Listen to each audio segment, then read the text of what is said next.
আজ সরস্বতী পূজা, বাংলার ঘরে ঘরে খুশির আমেজ। সরস্বতী মা হলেন বিদ্যা এবং সঙ্গীতের দেবী। তাই আমরা মনে করি বিদ্যা অর্জন এবং সঙ্গীত অর্জন করতে গেলে সরস্বতী মায়ের ব্রত হতে হবে। বাংলাদেশ, উড়িষ্যা, উত্তর ভারত, নেপাল এই কয়েকটি জায়গাতেই এই সরস্বতী মায়ের আরাধনায় মানুষ ব্রত হয়। প্রতি বছর মাঘ মাসের শুক্লা পক্ষের পঞ্চমী তিথিতে এই সরস্বতী মায়ের আরাধনা করা হয় বলে অনেকেই সরস্বতী পূজাকে বসন্ত পঞ্চমীর উৎসব বলেও আখ্যা দিয়েছে।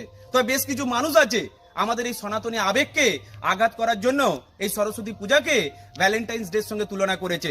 সেই সকল মানুষকে আমি এটাই বলবো, কিছু কিছু মানুষ আছে যারা এই সাংস্কৃতিক আঘাত করার জন্য নোংরা কথা বলে। সবাই হয়তো জানে না যে এই সরস্বতী পুজোর দিনেই সনাতনীরা হাতে খড়ি দেয়। আমাদের বাড়ির সন্তানরা এই সরস্বতী পুজোর দিনেই প্রথম বিদ্যা অর্জনের সুযোগ পেয়েছে, প্রথম বিদ্যা অর্জন করার জন্য হাতে পেন্সিল আর সিলেট তুলে নিয়েছে। আপনার আমার মতো মানুষ সরস্বতী পুজোকে নিয়ে যদি নোংরা কথা বলি তাহলে সরস্বতী মা রুষ্ট হবেন। তাই সমস্ত মানুষকে বলবো, বিদ্যা অর্জন এবং সঙ্গীত অর্জন করার জন্য সরস্বতী মায়ের কাছে ব্রত হও, জীবন সুন্দর হবে। নোংরামি করে জীবন কখনো সুন্দর হবে না। ভালো থাকবেন সকলে।